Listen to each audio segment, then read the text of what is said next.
नमस्कार, मैं हूं डॉक्टर अनिल कुमार और आज इस वीडियो में हम बात करेंगे रेडियो एक्टिविटी की।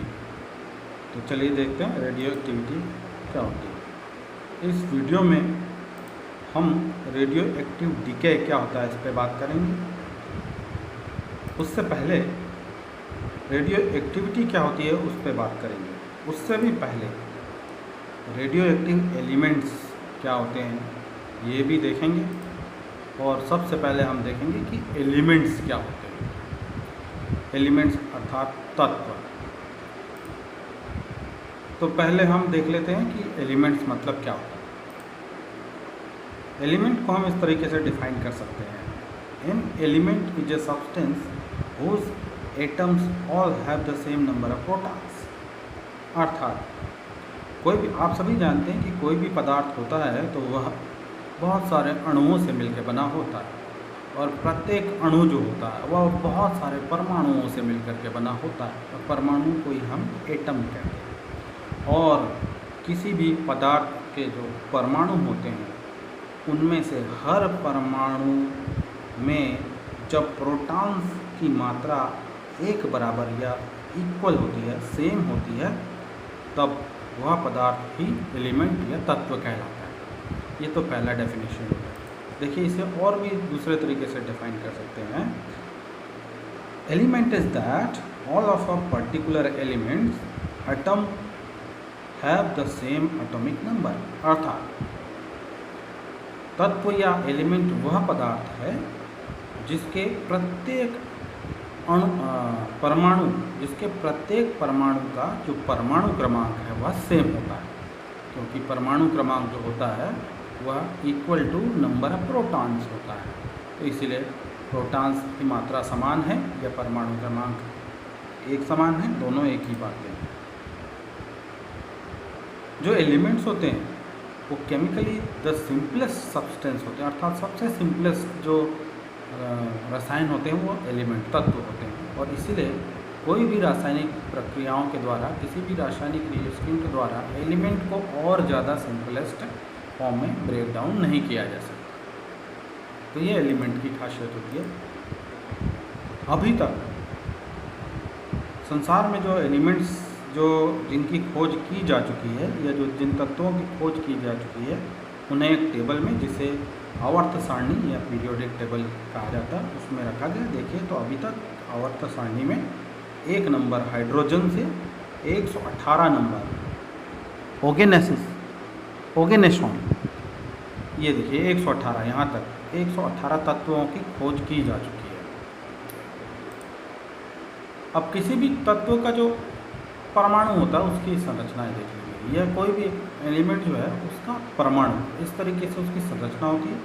कोई भी जो परमाणु या जो एटम होता है उसमें ये बीच में उसका न्यूक्लियस होता है। देखिए यह है उसके बीच का भाग है, न्यूक्लियस कहते हैं। और न्यूक्लियस के चारों तरफ इस तरीके से उसके कुछ अणु, कुछ पार्टिकल्स, कण जिन्हें कहते हैं हम, इलेक्ट्रॉन्स कहते हैं, वो चक्कर लगाते रहते हैं। तो ये बीच में जो न्यूक्लियस है या इसको केंद्रक कहा जाता है, इस केंद्रक में 2 प्रकार के पदार्थ पाए जाते हैं, 2 प्रकार के पार्टिकल्स या कण पाए जाते हैं। एक धनात्मक कण जिनको प्रोटॉन कहते हैं और एक न्यूट्रॉन जिनमें कोई भी प्रकार का आवेश नहीं होता, अनावेशित कण होते हैं। तो ये प्रोटॉन न्यूट्रॉन मिलकर के नाभिक का निर्माण करते हैं किसी भी परमाणु का, और उस नाभिक के बाहर इलेक्ट्रॉन्स जो हैं वो इस तरीके से एक सर्कुलर पाथ में चक्कर लगाते रहते हैं। तो यह जो है वो किसी भी एलिमेंट के एटम्स का जो है स्ट्रक्चर है।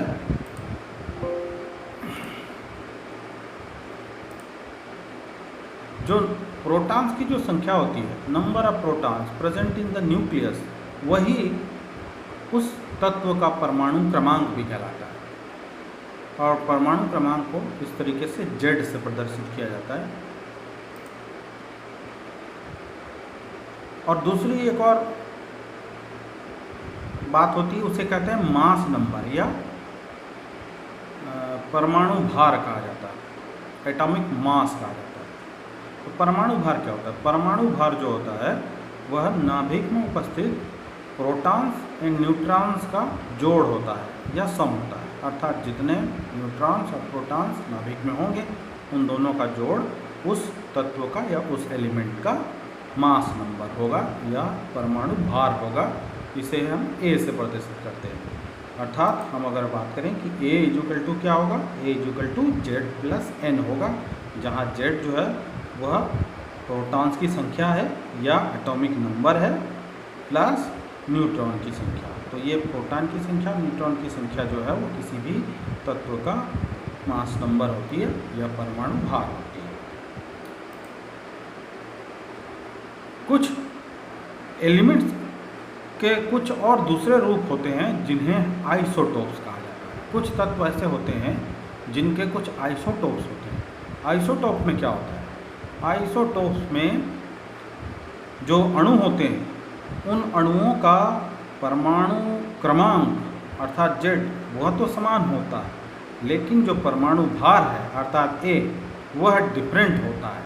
तो आइसोटोप क्या कहलाते हैं? आइसोटोप ऐसे एटम्स हैं वो डिफरेंट मास नंबर वाले अर्थात भिन्न परमाणु भार वाले तत्व वो आइसोटोप्स कहलाते हैं किसी भी एक एलिमेंट के, क्योंकि उसमें जो न्यूट्रॉन्स होती है आइसोटोप्स में जो न्यूट्रॉन्स हैं वो उनकी संख्या अलग हो जाती है उनके ओरिजिनल एलिमेंट्स से।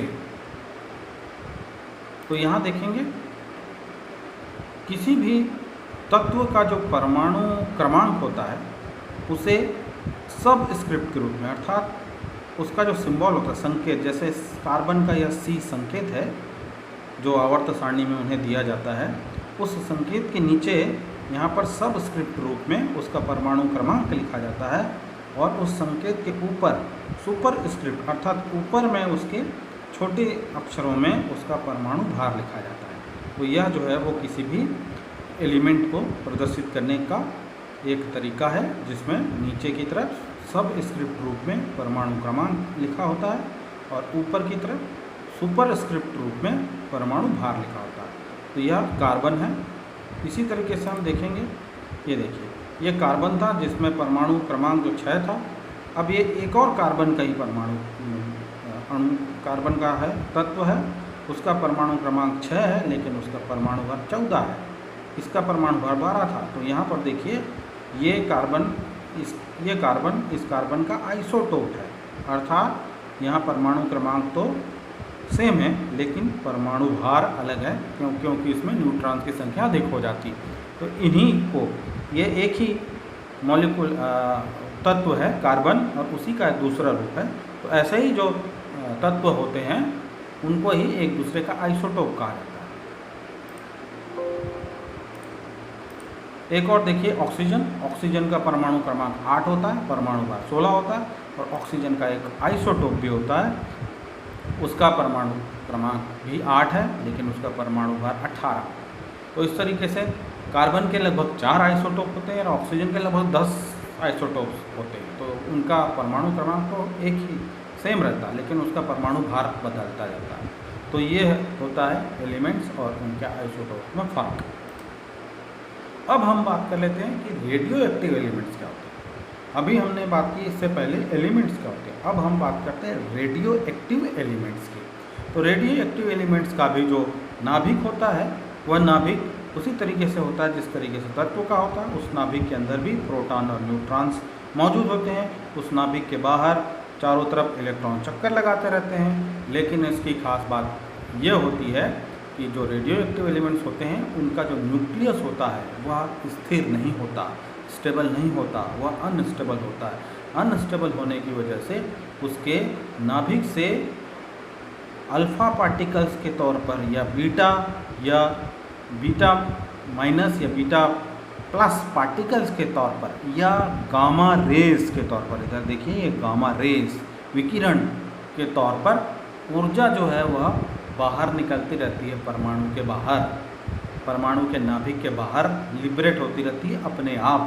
इसीलिए ऐसे जो एलिमेंट्स होते हैं जिनके नाभिक से अल्फ़ा, बीटा या गामा विकिरणों का या कणों का सतत जो है वह एमिशन होता है, अर्थात उत्सर्जन होता रहता है। तो ऐसे ही जो एलिमेंट्स होते हैं उन्हें ही रेडियो एक्टिव एलिमेंट्स कहा जाता है। जो रेडियो एक्टिव एलिमेंट्स के जो आइसोटोप्स होते हैं वह भी अनस्टेबल आइसोटोप्स होते हैं, और ऐसे ही जो अनस्टेबल आइसोटोप्स को जो है वो रेडियो आइसोटोप्स कहा जाता है।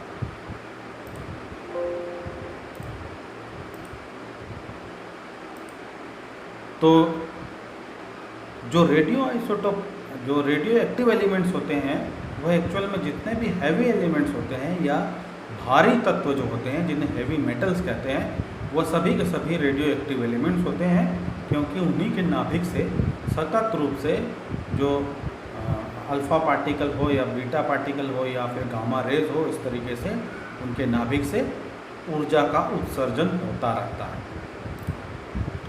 अब हम बात कर लेते हैं रेडियो एक्टिविटी की। अभी हमने देख लिया रेडियो एक्टिव एलिमेंट्स क्या होते हैं। अब हम रेडियो एक्टिव एलिमेंट्स के बाद हम बात कर लेते हैं रेडियो एक्टिविटी की क्या होती है। तो रेडियो एक्टिविटी सीधी सी बात है, जो रेडियो एक्टिव एलिमेंट्स के नाभिक से होने वाले अल्फ़ा बीटा या गामा रेज के उत्सर्जन की जो प्रक्रिया है उसी को रेडियो एक्टिविटी कहते हैं। तो रेडियो एक्टिविटी के अंतर्गत जो नेचुरली अकरिंग हैवी एलिमेंट्स, जो कि प्रकृति में प्राकृतिक रूप से पाए जाने वाले भारी तत्व या हैवी एलिमेंट्स के न्यूक्लियस में, जैसे कि जो भारी तत्व हैं यूरेनियम है, थोरियम है, रेडियम है, पोलेनियम है, इनके जो न्यूक्लियस होते हैं वो बहुत अनस्टेबल होते हैं। अनस्टेबल होते हैं अर्थात स्थिर नहीं होते, अस्थिर होते हैं, क्योंकि उनके न्यूक्लियस में से लगातार अदृश्य रेज या अदृश्य विकिरण, जो कि अल्फ़ा बीटा या गामा रेज हो सकती हैं, वह लगातार न्यूक्लियस से बाहर की तरफ उत्सर्जित होती रहती हैं और वह स्टेबल एलिमेंट में बदलने की कोशिश करते रहते हैं, और यही प्रक्रिया जो है वह रेडियो एक्टिविटी कहलाती है। ये जो हैवी एलिमेंट्स होते हैं, ये heavy elements radio active elements कहलाते हैं, और ये जो प्रॉपर्टी होती है जिनमें कि अल्फ़ा बीटा या गामा रेज हैवी एलिमेंट्स के न्यूक्लियस से कंटिन्यू उत्सर्जित होता रहता है, उसे ही हम radio activity of the elements कहते हैं। तो जो रेडियो एक्टिविटी है वह क्या होगी? वह होगी nucleus of an atom of an element, अर्थात किसी तत्व के न्यूक्लियस, किसी तत्व के अणु के, माफ़ कीजिएगा, परमाणु के न्यूक्लियस से सतत रूप से अल्फ़ा बीटा या गामा रेज का डिसइंटीग्रेशन या उत्सर्जन, वही रेडियो एक्टिविटी कहलाता है। और ये जो रेज होते हैं अल्फ़ा बीटा या गामा रेज, जो न्यूक्लियस से बाहर की तरफ एमिट होते रहते हैं, उत्सर्जित होते रहते हैं, उन्हें ही रेडियो एक्टिव रेज कहा जाता है। तो अब हम रेडियो एक्टिविटी को इस तरीके से डिफाइन कर सकते हैं।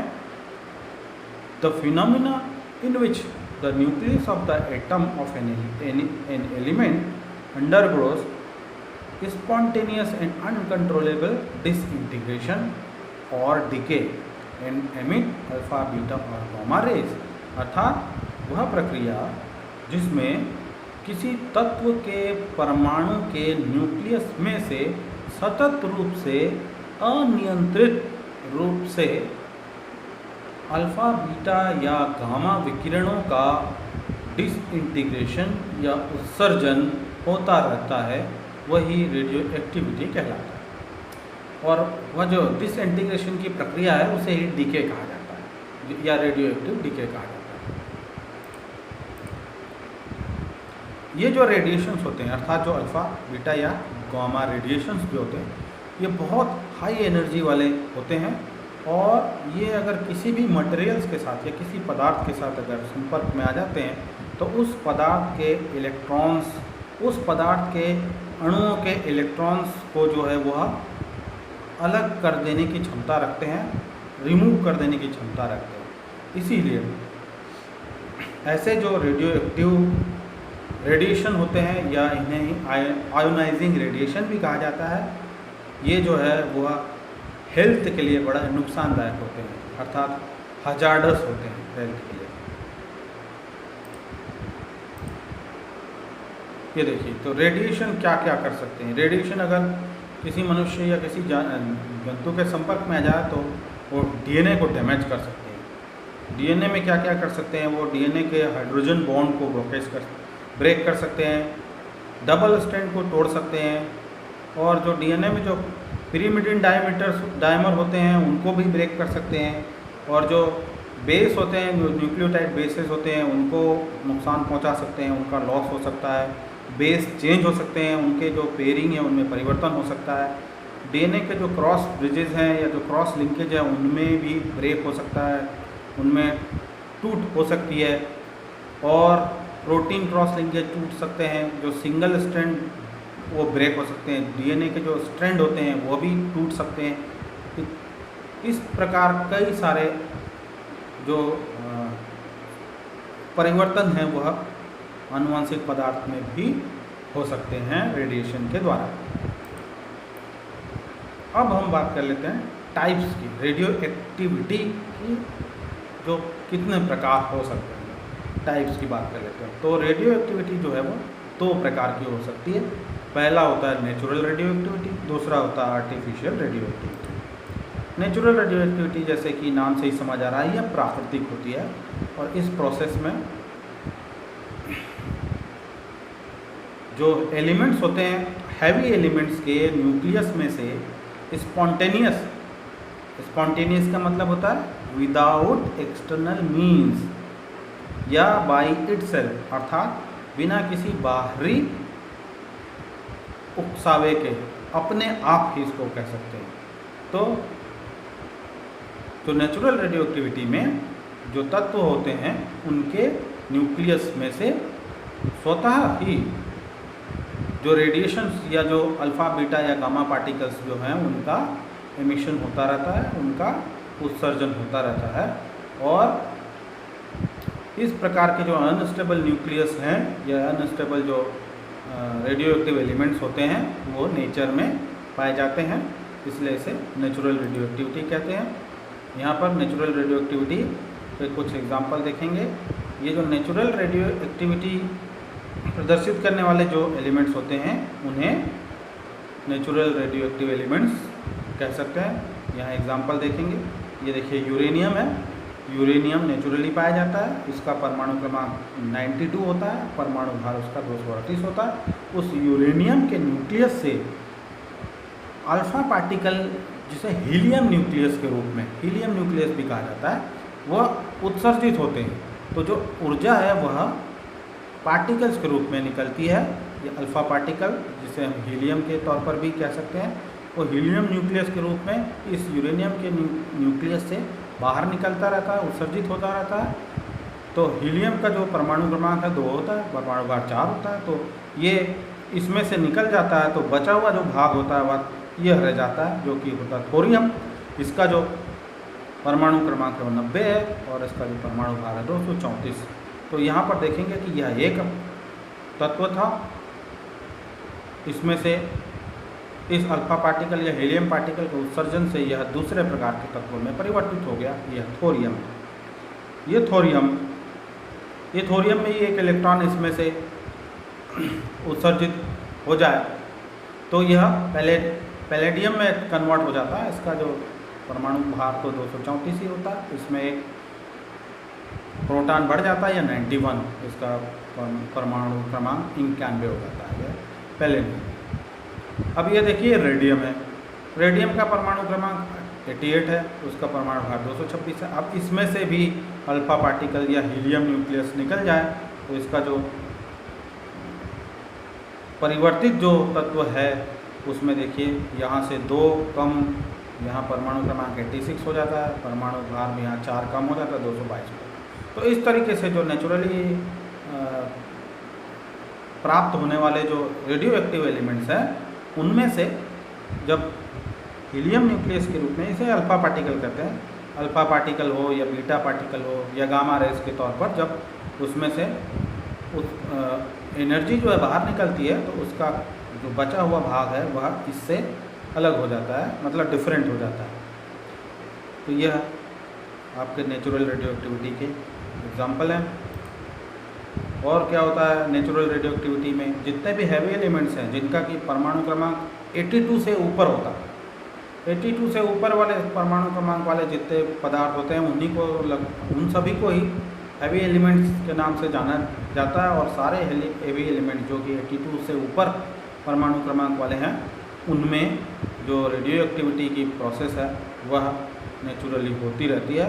और उसमें क्या होता है कि उनके जो परमाणु हैं उनका ट्रांसफॉर्मेशन होता रहता है, वो दूसरे किसी एटम के रूप में या दूसरे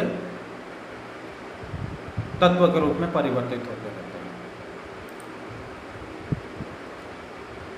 इसमें एक खास बात और होती है कि जो रेडियो एक्टिविटी होती है वह प्रैक्टिकली टेम्परेचर, प्रेशर या अन्य किसी भी वातावरणिक कंडीशन से अप्रभावित रहती है।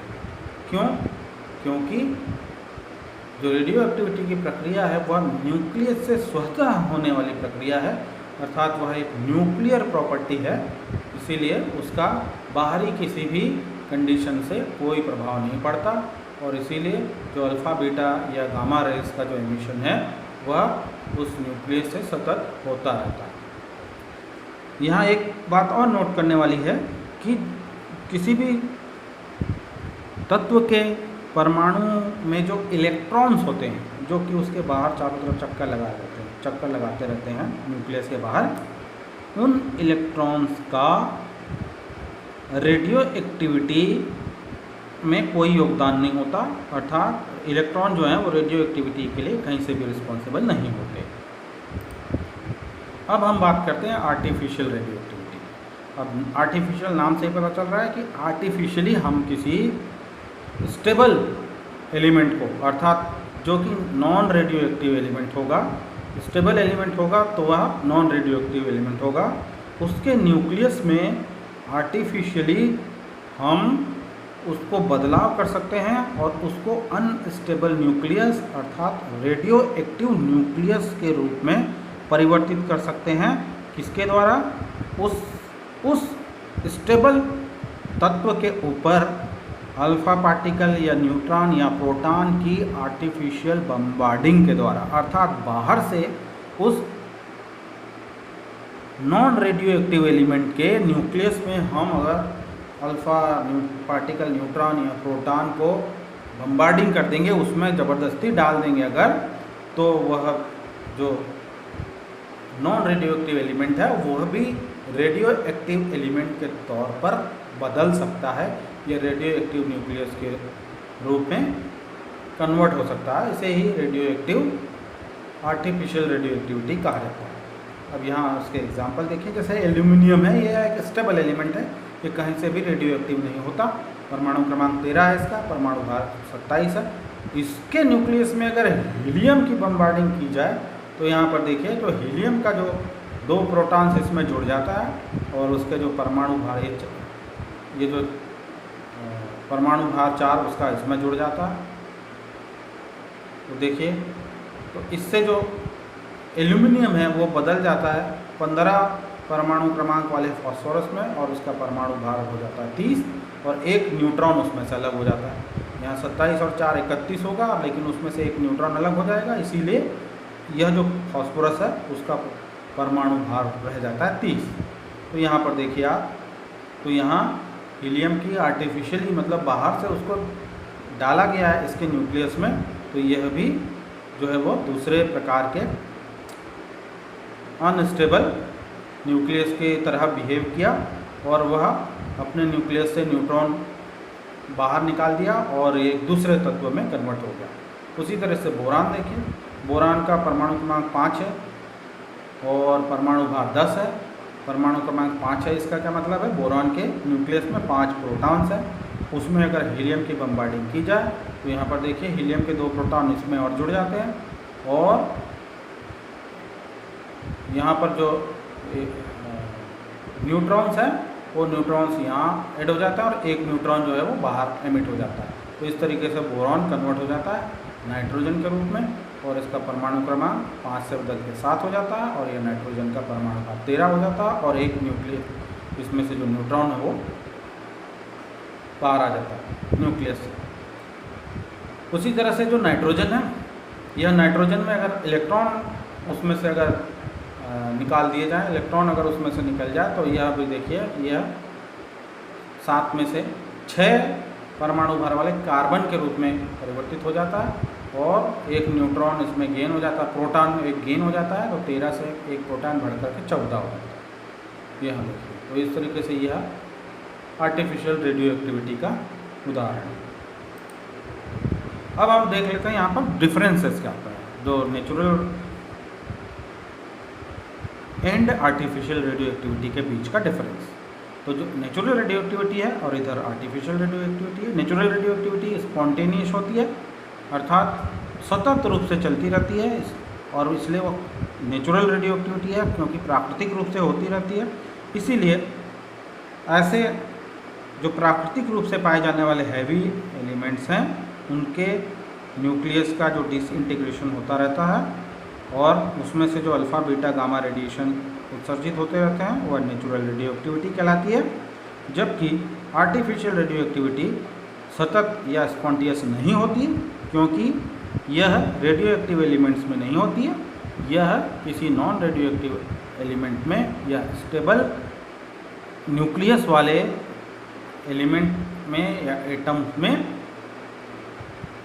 आर्टिफिशियली अल्फ़ा पार्टिकल या न्यूट्रॉन या प्रोटॉन्स या न्यूट्रॉन्स के बम्बार्डिंग के द्वारा उत्पन्न की जाती है। नेचुरल रेडियो एक्टिविटी अनकंट्रोल्ड होती है, इसलिए इसे स्लो डाउन नहीं किया जा सकता और न ही इसे बढ़ाया जा सकता है क्योंकि यह प्राकृतिक रूप से अनियंत्रित होने वाली प्रक्रिया है, उस पर किसी भी प्रकार का बाहरी नियंत्रण नहीं हो सकता। जबकि आर्टिफिशियल रेडियो एक्टिविटी जो है वह कंट्रोल्ड कंडीशन में होने वाली प्रक्रिया है, इसीलिए इसके जो रेट है उसको नियंत्रित किया जा सकता है। नेचुरल रेडियो एक्टिविटी जो है वह सामान्य रूप से जो हैवी एलिमेंट्स हैं उनके द्वारा प्रदर्शित होती है और जो आर्टिफिशियल रेडियो एक्टिविटी है वह किसी भी लाइट एलिमेंट अर्थात जो हैवी एलिमेंट नहीं है उन्हें लाइट एलिमेंट कहा जाता है, उनमें आर्टिफिशियल रेडियो एक्टिविटी उत्पन्न की जा सकती है या इंड्यूस्ड की जा सकती है।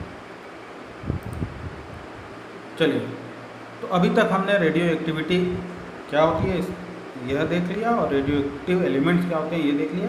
अब हम बात करेंगे यूनिट्स ऑफ रेडियो एक्टिविटी, अर्थात जो रेडियो एक्टिविटी की जो प्रक्रिया है उस प्रक्रिया में जो उत्सर्जित होने वाले जो पार्टिकल्स होते हैं अल्फ़ा बीटा या गामा, उनको मेज़रमेंट करने का यूनिट क्या है, इकाई क्या है।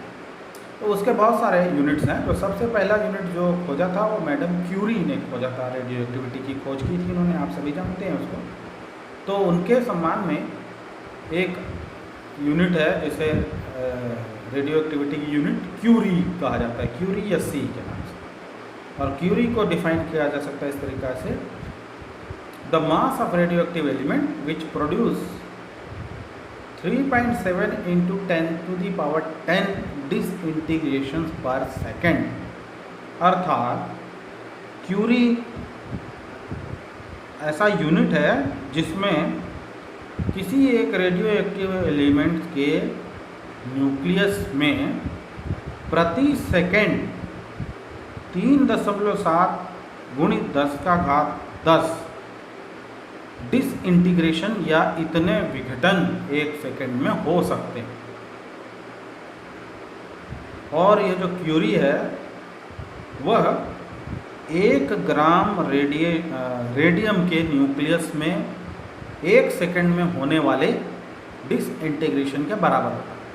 अर्थात जो रेडियम होता है उस रेडियम के न्यूक्लियस में 1 सेकेंड में इतने अर्थात 3.7 into 10 to the power 10 disintegration, अर्थात उतनी बार वह न्यूक्लियस जो है वह टूट करके उसमें से जो एनर्जी के रूप में उत्सर्जन होता है रेडिएशन का, विकिरणों का, तो उस 1 ग्राम रेडिएशन के विकिरण के बराबर इसे क्यूरी यूनिट नाम दिया गया और इसे C से प्रदर्शित किया जाता है। इसके अलावा और भी कॉमन SI यूनिट्स हैं रेडिएशन के। SI का मतलब होता है इंटरनेशनल स्टैंडर्ड ऑफ यूनिट्स, अर्थात इंटरनेशनल एक ऑर्गेनाइजेशन है जो इकाइयों का या यूनिट्स का निर्माण करता है या उसको ऑथराइज करता है, उसे SI कहते हैं। और SI यूनिट्स हैं इसके रेडियो एक्टिविटी के। एक है ग्रे, इसे GY से प्रदर्शित करते हैं।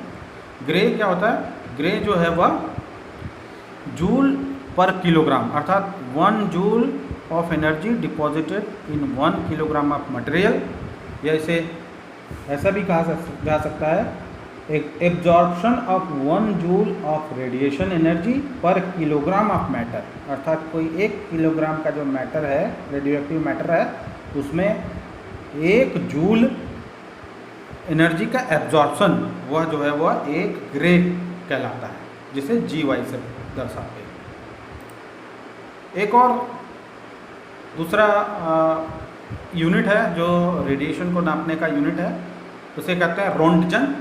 यह वैज्ञानिक है जिन्होंने एक्सरे की खोज की थी, रोंटजन नाम उनका, उन्हीं के सम्मान में इसे रोंटजन नाम दिया गया। R से प्रदर्शित करते हैं और यह एक्सरे के मात्रा को नापने की इकाई है।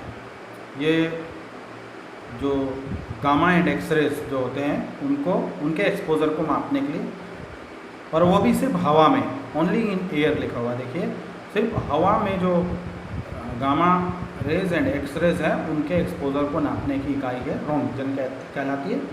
इसे इस प्रकार से डिफाइन कर सकते हैं, quantity of X-rays that produce 2.580 into 10⁻⁻⁴ coulombs of charge collected per unit mass, जिस या पर किलोग्राम कह सकते हैं, of air at standard temperature and pressure, अर्थात एक स्टैंडर्ड या एक क्या करना चाहिए, स्टैंडर्ड तापमान में और स्टैंडर्ड प्रेशर में, standard temperature and standard pressure में एक्सरेज की मात्रा जो कि 2.580 इंटू 10⁻⁻⁴ कॉलम्स जनरेट कर सकती है, तो वह एक रोंटजन कहलाता है। इसे इस प्रकार से भी हम यहाँ दिख सकते हैं, एक रोंटजन बराबर, इसी को हम सिंपलेस्ट फॉर्म में लिख दे तो 0.00025 कॉलम्स पर किलोग्राम होता है ऑफ एयर, मतलब हवा में एक्सरेज की इतनी मात्रा है। अब यह कॉलम क्या है? ये जो कॉलम्स है उसको हम इस तरीके से डिफाइन कर सकते हैं, specified volume of air divided by the mass of that air, अर्थात किसी एक निश्चित आयतन में, किसी एक निश्चित वॉल्यूम में, निश्चित आयतन में उपस्थित हवा को उसके मास या उसके द्रव्यमान से विभाजित किया जाए तो वह कॉलम पर किलोग्राम कहलाता है। तो यह रोंटजन है। एक और इकाई होती है रेम, REM, इसे प्रदर्शित करते हैं, इसे कहते हैं रोंटजन इक्विवेलेंट मैन, इसे शॉर्ट में REM कहते हैं। अर्थात यह वह मात्रा होती है किसी भी रेडिएशन की जो किसी बायोलॉजिकल टिश्यूज़ में या किसी ह्यूमन टिश्यूज़ में किसी प्रकार का बायोलॉजिकल डैमेज उत्पन्न करने के लिए सफिशिएंट होती है, तो वह मात्रा रेम कहलाती है या रोंटजन इक्विवेलेंट मैन कहलाती है। और एक यूनिट है जिसे सीवर्ट कहते हैं, SV से इसको डिनोट करते हैं। यह भी वही है, जिस तरीके से REM का उपयोग किया जाता वैसे ही ये सीवर्ट का भी उपयोग किया जाता है। इसमें भी उतनी रेडिएशन की मात्रा जो कि किसी ह्यूमन टिश्यू में बायोलॉजिकल डैमेज उत्पन्न कर सकती है, तो उतना जो रेडिएशन का जो एब्जॉर्ब डोज है उसे सीवर्ट के नाम से जाना जाता है। एक SV इक्वल टू, जो शुरू में बताया था ग्रे, वह ग्रे इंटू Q होता है। Q क्या है? Q जो है वह क्वालिटी फैक्टर है, quality factor unique to the type of incident radiation, अर्थात जो रेडिएशन जो है, जो जिसका एक्सपोजर हो रहा है ह्यूमन टिश्यू में या ह्यूमन बॉडी में जो रेडिएशन आ रहा है, अंदर आ रहा है, उस रेडिएशन की क्वालिटी क्या है उसे क्यू से डिनोट करते हैं। तो एसवी जो है वह एक ग्रे इंटू क्यू, इस प्रकार से प्रदर्शित किया जाता है। एक और यूनिट है जिसे कहते हैं बाकरेल, बी क्यू से इसे प्रदर्शित किया जाता है। यह भी रेडियो एक्टिविटी को दर्शाने वाली इकाई है और इसे इस प्रकार डिफाइन कर सकते हैं, the quantity of radio active material that have 1 transformation per second. अर्थात बकरेल है किसी रेडियो एक्टिव मटेरियल के न्यूक्लियस में 1 सेकेंड में कितने डिसइंटीग्रेशन हो रहे हैं, वह उतने बकरेल कहलाता है, बी क्यू कहलाता है। अर्थात इसे इस तरीके से भी लिख सकते हैं, बी क्यू या becquerel is equal to 1 transformation per second. और जो बकरेल होता है वह 3.7 इंटू 10⁻10 क्यूरी, एक क्यूरी में, एक जो क्यूरी होती है उसमें 3.7 इंटू 10⁻10 बकरेल होते हैं। तो जो क्यूरी शुरू में हमने बात की थी, जो एक क्यूरी जो होती है उस एक क्यूरी में 3.7 इंटू 10⁻10 बकरेल बराबर होता है, उसके बराबर होता है। तो यह रेडियो एक्टिव रेडिएशन को मापने की कुछ यूनिट्स थे या इकाइयाँ हैं जिनका इस्तेमाल होता है। अब रेडियो एक्टिव डीके की बात कर लेते हैं। तो रेडियो एक्टिव डीके क्या होता है? रेडियो एक्टिव डीके जो वह प्रक्रिया है जिस प्रक्रिया के द्वारा रेडियो एक्टिविटी होती है। रेडियो एक्टिव एलिमेंट्स के न्यूक्लियस में जिन प्रोसेस के द्वारा, जिन प्रक्रियाओं के द्वारा रेडियो एक्टिविटी होती है उसे ही रेडियो एक्टिव डीके कहते हैं। The process by which unstable radio isotopes become stable isotopes. अर्थात जो अनस्टेबल रेडियो आइसोटोप है वह अपने न्यूक्लियस से लगातार कुछ ऊर्जा के रूप में कुछ पार्टिकल्स का या कुछ रेज का उत्सर्जन करता रहता है और वह खुद स्टेबल होने की कोशिश करता है। तो वो जो रेज होते हैं उन्हें हम गामा रेज या पार्टिकल्स होते हैं, अल्फा पार्टिकल या बीटा पार्टिकल्स कहते हैं। तो उन्हीं पार्टिकल्स का जो न्यूक्लियस से उत्सर्जन जो है वह ही डीके कहलाता है और उसे ही रेडियो एक्टिव डीके कहते हैं। और रेडियो एक्टिव डीके के प्रकार और उसका डिटेल हम अगले वीडियो में देखेंगे। तो अभी मैं समझता हूँ आपको रेडियो एक्टिविटी क्या होती है वह और रेडियो एक्टिव मेज़रमेंट अर्थात रेडियो एक्टिविटी को नापने वाली इकाइयों के बारे में पता चल गया। और यह वीडियो आपको अच्छा लगा हो तो आप यहाँ से ज़रूर इसको लाइक कर दीजिए। ये मेरा यूट्यूब चैनल है अनिल सर की क्लास नाम से, इसको सब्सक्राइब कर लीजिए और सब्सक्राइब करने के बाद ये जो बेल आइकन है इसको भी दबा लीजिए। इसको दबाने पर आपको आगे जो भी वीडियो मैं और उसमें अपलोड करूँगा उसके बारे में आपको पता चलता रहेगा और आप सारे वीडियोस देख करके आप बेनिफिटेड हो सकते हैं। Thank you.